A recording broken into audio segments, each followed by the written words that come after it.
Assalamualaikum warahmatullahi wabarakatuh dan selamat datang ke kelas pendidikan Islam aliran kemahiran tingkatan 4. Jom belajar bersama saya.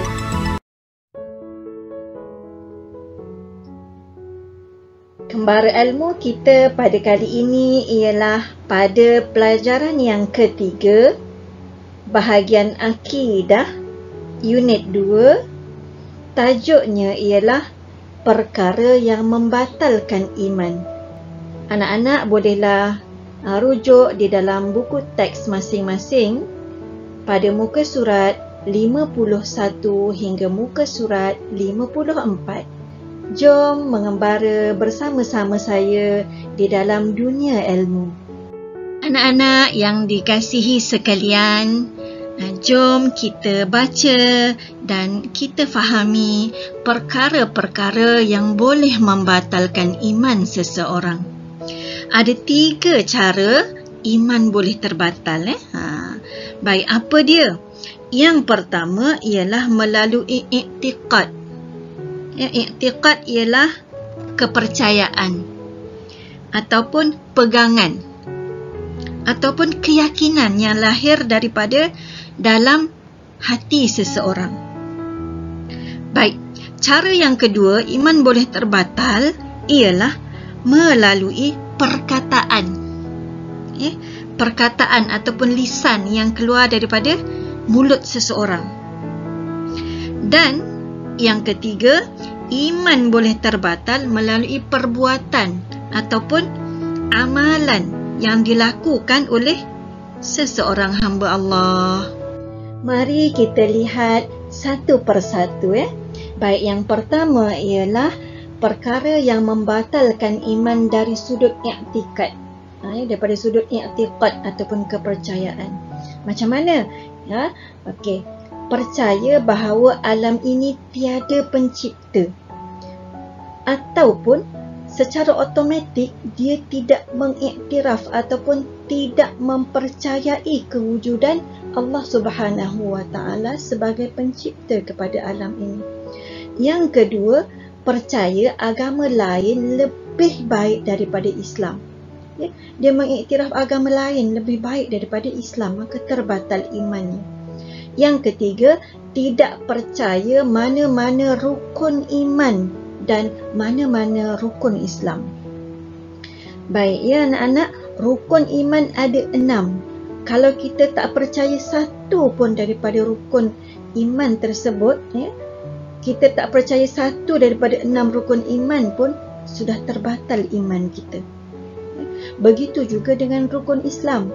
Rukun Islam ada 5. Kalau tak percaya satu pun, contohnya tak percaya kepada mengeluarkan zakat kan, itu pun dah membatalkan iman kita. Dan yang keempat ialah ragu dengan kandungan Al-Quran dan hadis mutawatir.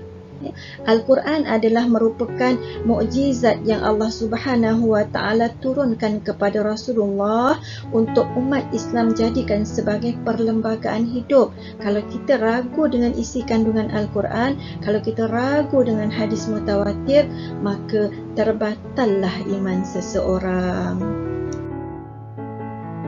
Anak-anak yang dikasihi lagi dirahmati oleh Allah Subhanahu wa Ta'ala, mari kita lihat mutiara ilmu.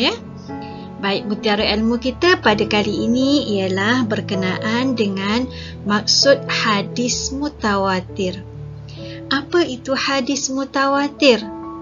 Hadis mutawatir ialah hadis yang diriwayatkan oleh sejumlah perawi ataupun sanad yang ramai, yang pada adatnya mustahil mereka melakukan pendustaan terhadap hadis Rasulullah sallallahu alaihi wasallam.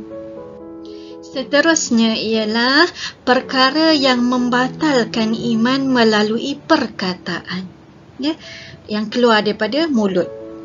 Baik, yang pertama ialah mencerca Allah dan Rasulullah sallallahu alaihi wasallam. Dia menghina Allah, dia mencerca Allah dan menghina Rasulullah ataupun mencerca Rasulullah. Kemudian yang kedua mengatakan bahawa hukum agama Islam adalah ketinggalan zaman. Yang ketiga, mengisytiharkan dirinya keluar daripada Islam. Dia mengaku bahawa dia telah murtad. Keluar daripada Islam maknanya dia murtad. Dan yang keempat, mengatakan bahawa semua agama adalah sama. Dia macam tak ada beza. Islam ke dengan agama lain ke. Dan yang ketiga pula ialah perkara yang boleh membatalkan iman melalui perbuatan. Apakah contoh perbuatan-perbuatan yang boleh membawa kepada batal iman seseorang? Baik, contoh yang pertama ialah menyembah berhala. Perbuatan ini sangat jelas membawa kepada batalnya iman seseorang. Manakala contoh yang kedua ialah meletakkan Al-Quran, hadis atau nama-nama Allah di tempat kotor untuk menghina Islam. Dia letakkan Al-Quran ataupun hadis ataupun nama-nama Allah di tempat-tempat yang kotor ataupun menjadikan helaian-helaian Al-Quran itu seperti kertas-kertas biasa sahaja. Dia tak ada beza di antara Al-Quran dengan kertas biasa. Jadi mungkin diletakkan di tempat-tempat yang boleh menghina agama Islam ataupun dicampakkan ke dalam tempat yang kotor seperti longkang ataupun menjadikannya sebagai pembungkus nasi lemak ataupun sebagainya dengan tujuan untuk menghina Islam. Maka perbuatan ini adalah antara perbuatan yang boleh membawa kepada batalnya iman.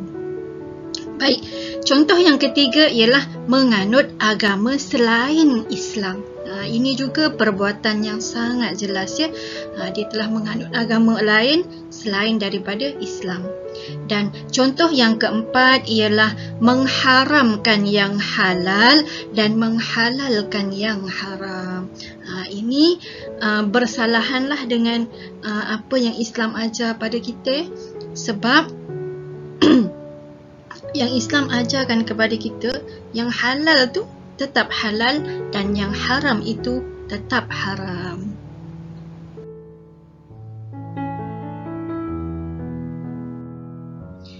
Anak-anak yang dikasihi sekalian, mari kita lihat apakah akibat melakukan perkara-perkara yang membatalkan iman. Sekiranya melakukan perkara-perkara yang membatalkan iman, yang pertama, seseorang itu boleh menjadi murtad, terkeluar daripada Islam. Yang kedua, segala amal kebajikan tidak diterima oleh Allah Subhanahu wa Ta'ala. Manakala yang ketiga, jiwa resah kerana hidup tanpa hidayah Allah. Dan yang keempat, mendapat azab neraka di hari akhirat yang kekal selama-lamanya. Dan yang kelima ialah mudah terjebak dengan ajaran sesat, dosa dan juga maksiat. Wal-iyazubillah, mudah-mudahan kita tidak tergolong dalam kalangan orang yang melakukan perkara yang membatalkan iman. Dan sekiranya melakukan pelaku-pelaku ataupun mereka-mereka yang melakukan perkara-perkara ini hendaklah bertaubat kepada Allah Subhanahu wa Ta'ala. Baik Ustazah sertakan juga di sini soalan latihan uji minda sebagai pengukuhan kepada anak-anak dan mohon anak-anak jawab. Mudah-mudahan ianya bermanfaat kepada kita semua. Anak-anak boleh jawab di dalam buku latihan masing-masing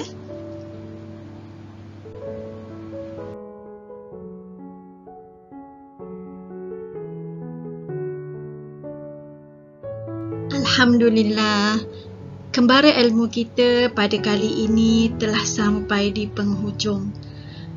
Moga-moga anak-anak semua dapat menghayati dan memahaminya dengan baik. Dan mudah-mudahan Allah Subhanahu wa Ta'ala sentiasa melindungi kita semua, dan moga-moga kita semua sama-sama berada dalam suasana ataupun dalam keadaan menjadi orang yang sentiasa beriman dan beramal soleh sehinggalah ke hujung nyawa kita, dan mudah-mudahan kita mendapat husnul khatimah kelak, insya-Allah.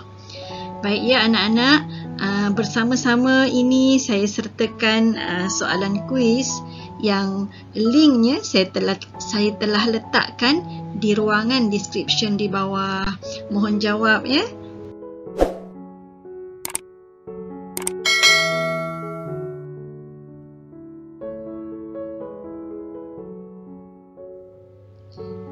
Sekian, terima kasih. Jumpa lagi di lain kesempatan insya-Allah. Wabillahi taufiq wal hidayah. Wassalamualaikum warahmatullahi wabarakatuh.